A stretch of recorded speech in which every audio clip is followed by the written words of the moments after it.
चलिए तो आज हम बात करेंगे न्यूक्लियस। न्यूक्लियस क्या होते हैं? तो न्यूक्लियस को हिंदी में बोलते हैं नाभिकी। क्या बोलते हैं? नाभिकी। और इसको केंद्रक भी बोलते हैं। ठीक है, केंद्रक बोलते हैं, नाभिकी बोलते हैं। न्यूक्लियस क्या होता है? सेल्स के ही ऑर्गेनल्स हैं। ठीक है, सेल्स के ही ऑर्गन्स हैं जो सबसे ज़्यादा इम्पोर्टेंट रोल प्ले करते हैं सेल्स में, न्यूक्लियस। ठीक है, न्यूक्लियस को सेल का ब्रेन भी बोलते हैं। जैसे हमारी बॉडी में क्या है, हमारी बॉडी में सबसे ज़्यादा इंपॉर्टेंट रोल किसका है? ब्रेन का है। ब्रेन क्या करता है? हमें सिग्निफिकेंस प्रोवाइड करता है, हमें बताता है कि कैसे कोई भी काम कैसे करेंगे, क्या कैसे है। जितना भी मतलब हमारी बॉडी को जितना भी कंट्रोल करने का काम ब्रेन के द्वारा होता है, वैसे ही जो सेल्स होते हैं, तो सेल को भी कंट्रोल करने का काम कौन करता है? ये न्यूक्लियस के द्वारा। सेल को कंट्रोल कौन करता है? न्यूक्लियस करता है। इसलिए न्यूक्लियस को क्या बोला गया है? सेल का ब्रेन बोला गया, सेल ऑफ द ब्रेन बोला गया है। अब जो न्यूक्लियस होता है, न्यूक्लियस का शेप कैसा होता है? तो स्फेरिकल शेप होता है। स्फेरिकल होता है और ओवल होता है। और ये न्यूक्लियस जो होता है सेल्स के बीच में प्रेजेंट होता है, कोशिका के एकदम बीचों बीच प्रेजेंट होता है। थोड़ा बहुत इधर हो जाएगा लेकिन वो कोशिका के बीच में प्रेजेंट होता है, इसीलिए उसको नाभिकी या फिर केंद्रक बोलते हैं। कुछ जो न्यूक्लियस होते हैं उसकी साइज छोटी भी हो सकती है और बड़ी भी होती है। जैसे आपका हो गया प्लांट सेल। तो प्लांट सेल में न्यूक्लियस की साइज कैसी होती है? नाभिकी की साइज कैसी होती है? तो उसमें छोटी होती है प्लांट सेल में। क्यों? क्योंकि प्लांट सेल में वैक्यूल्स प्रेजेंट होते हैं। वो वैक्यूल्स बहुत बड़े होते हैं जो क्या करते हैं? पानी को एब्जॉर्ब करके रखते हैं, वाटर को एब्जॉर्ब करते हैं। तो वैक्यूल्स के बड़े होने के कारण वो न्यूक्लियस की साइज को क्या कर देता है? छोटा कर देता है। और जो एनिमल सेल होते हैं उसमें वैक्यूल्स बहुत ही छोटे, बहुत छोटे मात्रा में प्रेजेंट होते हैं, बहुत ही छोटे साइज में छोटे होते हैं। इसलिए उसमें जो न्यूक्लियस की साइज होती है वो क्या होती है? न्यूक्लियस की साइज बड़ी होती है। ठीक है, तो न्यूक्लियस की साइज उसमें बड़ी होती है और न्यूक्लियस ओवल शेप होता है, बीच में प्रेजेंट होता है। Nucleus control all cell activities. Cell की जितनी भी एक्टिविटी होती है, कैसे कौन सा सेल क्या काम करेगा, उसके अंदर जो ऑर्गन्स बाकी हैं वो किस तरह से काम करेंगे, सबको कंट्रोल करने का काम कौन करता है? तो न्यूक्लियस करता है। इसीलिए न्यूक्लियस को ब्रेन ऑफ द सेल बोला जाता है। और न्यूक्लियस के सबसे पहले डिस्क्राइब कौन किया था? तो रॉबर्ट ब्राउन ने किया था 1831 में। 1831 में रॉबर्ट ब्राउन ने सबसे पहले न्यूक्लियस को क्या किया था? डिस्क्राइब किया था। Nucleus is the crucial role in cell divisions. सबसे ज़्यादा इंपॉर्टेंट रोल प्ले न्यूक्लियस कब करता है? सेल डिवीजन के टाइम। जब सेल डिवीजन होता है तो सबसे ज़्यादा न्यूक्लियस से क्या करता है? उसमें क्रूशियल रोल प्ले करता है। जैसे क्या होगा कि जब सेल डिवाइड करने वाले रहते हैं तो न्यूक्लियस सबसे पहले क्या करता है? अपने आप को डिवाइड करता है। न्यूक्लियस जब डिवाइड होता है तो उसी टाइम सेल की भी डिविजन्स हो जाती हैं। ठीक है, जितने भी मेटाबॉलिक प्रोसेस होते हैं वो सब न्यूक्लियस के अंदर होते हैं। रिप्रोडक्शन जो होता है वो न्यूक्लियस से ही होता है। सेल में जो रिप्रोडक्शन होता है वो न्यूक्लियस में ही होता है। और सेल क्या करता है? डिटरमाइंस करता है उसकी कैरेक्टरिस्टिक्स को। न्यूक्लियस क्या करता है? सेल्स की कैरेक्टरिस्टिक्स को क्या करता है? डिटरमाइन करता है। कैरेक्टरिस्टिक्स का मतलब क्या हो गया कि जैसे न्यूक्लियस के अंदर क्या प्रेजेंट होते हैं? क्रोमोजोम्स प्रेजेंट होते हैं।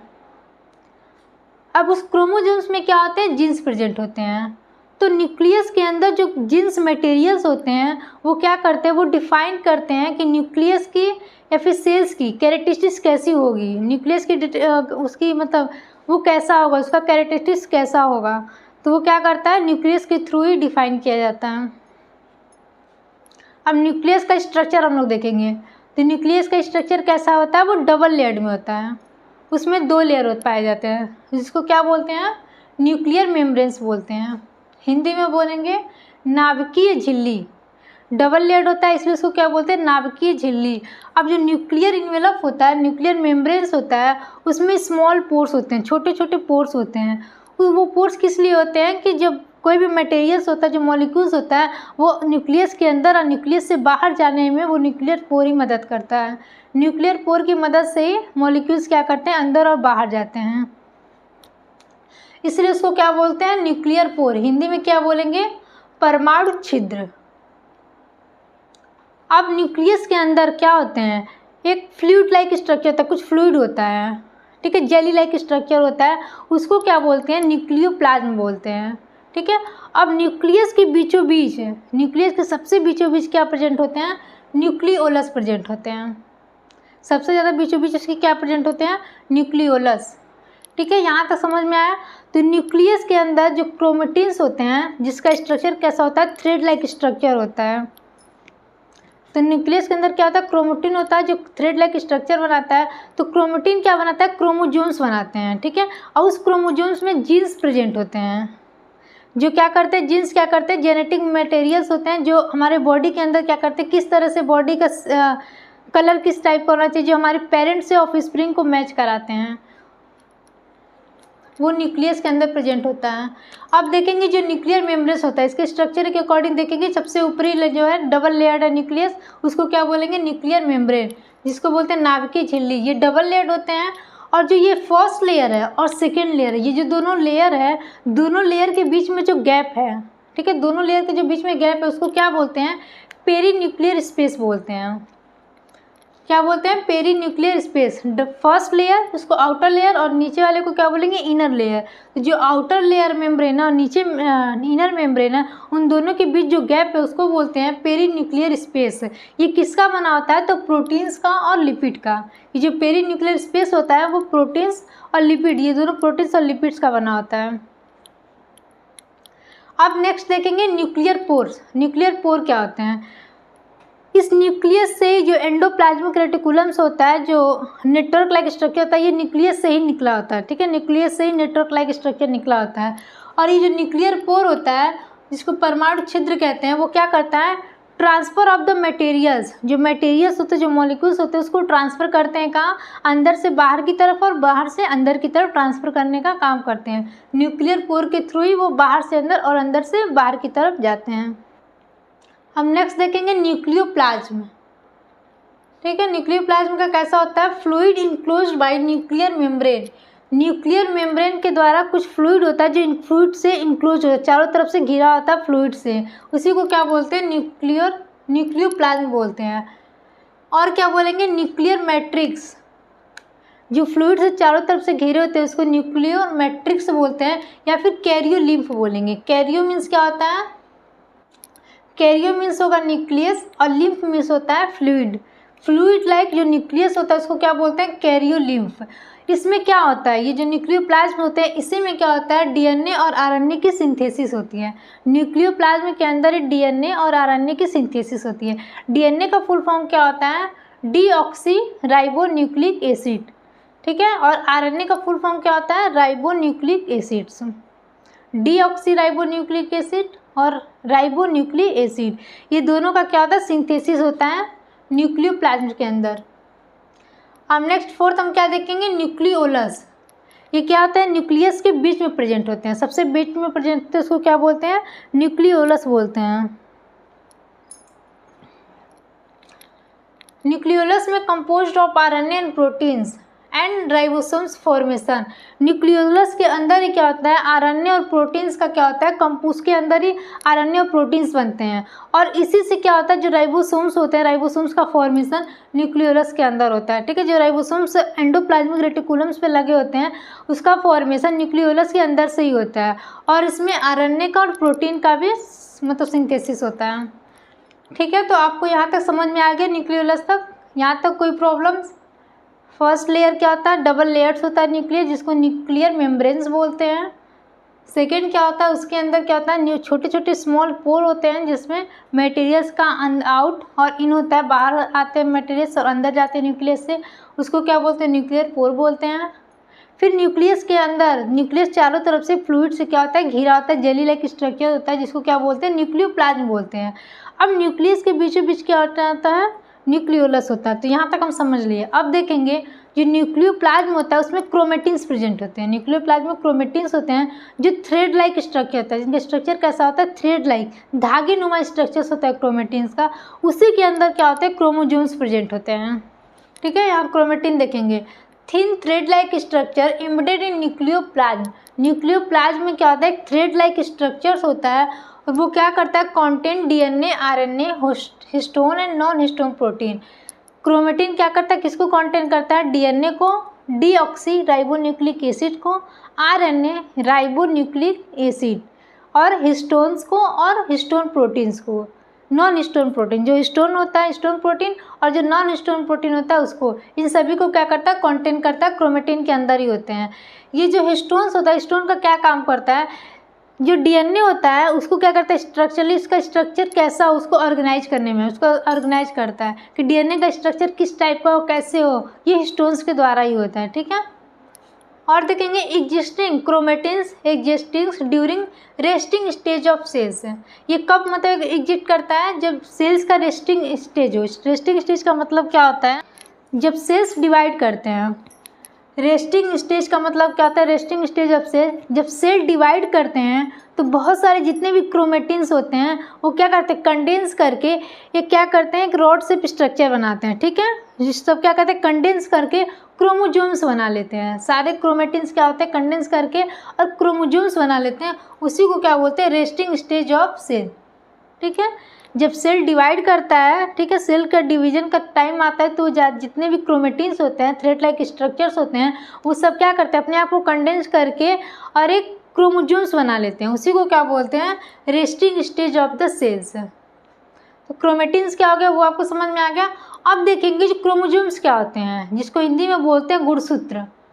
जो क्रोमेटिन से क्या होता है, ये क्रोमोजोम्स बनता है। सारे क्रोमेटिन क्या है, थ्रेड लाइक स्ट्रक्चर है, बहुत ही बड़ा होता है।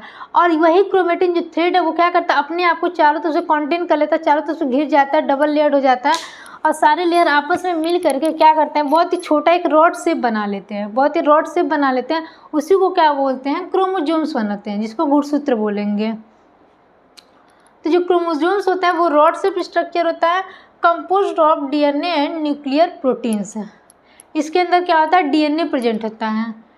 क्रोमोजोम्स के अंदर क्या होता है, डीएनए होता है और न्यूक्लियर प्रोटीन्स क्रोमोजोम्स के अंदर ही क्या होता है, कंटेंस होता है। कंटेन इन्फॉर्मेशन फॉर इनहेरिटेंस, ये क्रोमोजोम ही क्या करता है, इनहेरिटेंस के क्या करता है, इनहेरिटेंस को इन्फॉर्मेशन को कंटेन करता है कि हमारे जो पेरेंट्स है, पेरेंट्स से ऑफस्प्रिंग जो बन रहे हैं उनके कलर कैसे मैच हो, उनकी आइज़ की कलर कैसे मैच हो, उनका बॉडी का कलर किस तरह से मैच हो, उनके हेयर्स के कैसे किस तरह से मैच कराना है, ये सब काम किसका होता है, क्रोमोजोम्स का ही होता है। ठीक है। क्रोमोजोम्स के थ्रू ही क्या आते हैं, पेरेंट्स से ऑफस्प्रिंग का सब जीन्स मैच करते हैं। अब नेक्स्ट देखेंगे सेंट्रोमियर।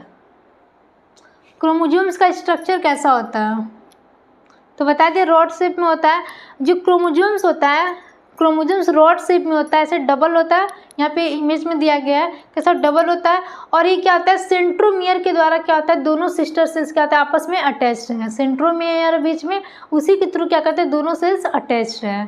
तो सेंट्रोमियर्स क्या होते हैं, प्राइमरी कंस्ट्रिक्शन होता है, primary construction of the sister cells का सबसे प्राइमरी कंस्ट्रक्शन होता है। और कनेक्ट सिस्टर क्रोमेटिड, जो दोनों सिस्टर क्रोमेटिड्स हैं उन दोनों को क्या करते हैं, कनेक्ट करने का काम करता है। सेंट्रोमियर के थ्रू जो दोनों सिस्टर्स क्रोमेटिड्स हैं वो दोनों क्या होते हैं, आपस में जुड़े हुए होते हैं। अब नेक्स्ट देखेंगे काइनेटोकोर। जो आपके ये क्रोमोजोम्स हैं उसमें देखो बीच में डिस्क शेप है, बीच में डिस्क शेप है, जिसको क्या बोलेंगे, काइनेटोकोर्स बोलते हैं। ये काइनेटोकोर कैसा होता है, डिस्क शेप होता है। इसमें क्या होता है, प्रोटीन्स प्रोटीन्स बनता है। काइनेटोकोर्स में क्या होता है, प्रोटीन्स बनते हैं। काइनेटोकोर कहाँ प्रेजेंट होते हैं, सेंट्रोमियर के साइड में, सेंट्रोमियर के पास पर, सेंट्रोमियर पे प्रेजेंट होते हैं। और ये डिस्क शेप इसका स्ट्रक्चर्स होता है। ठीक है। अब इसके शेप के अकॉर्डिंग, ठीक है, इसका शेप कैसा, इसके शेप के अकॉर्डिंग, ठीक है, प्रोटीन्स का मतलब किस तरह से इसका सेंट्रोमियर का पोजीशन कैसा है, उसके पोजीशन के आधार पे इसको 4 भागों में क्या क्या कैरेक्टराइज किया गया है। ठीक है। 4 भागों में इस क्रोमोजोम्स को क्या किया गया है, आइडेंटिफाई किया गया है। फर्स्ट क्या है आपका, मेटासेंट्रिक। सेकेंड कौन सा है आपका, सब मेटासेंट्रिक। थर्ड है एक्रोसेंट्रिक और फोर्थ है टीलोसेंट्रिक। ठीक है। किसके साइज पे, जो सेंट्रोमियर है, सेंट्रोमियर के साइज के आधार पे इसको क्रोमोजोम्स को क्या करा, 4 पार्ट में आइडेंटिफाई किया गया है। फर्स्ट है मेटासेंट्रिक, सेकेंड है सब मेटासेंट्रिक, थर्ड है एक्रोसेंट्रिक और फोर्थ है टीलोसेंट्रिक। अब मेटासेंट्रिक हम देखते हैं।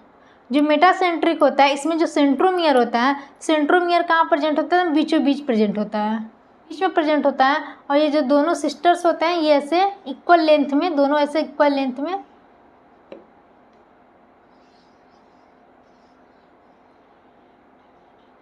यहाँ सेंट्रोमियर्स हैं, इसी पे काइनेटोकोर्स लगे होते हैं।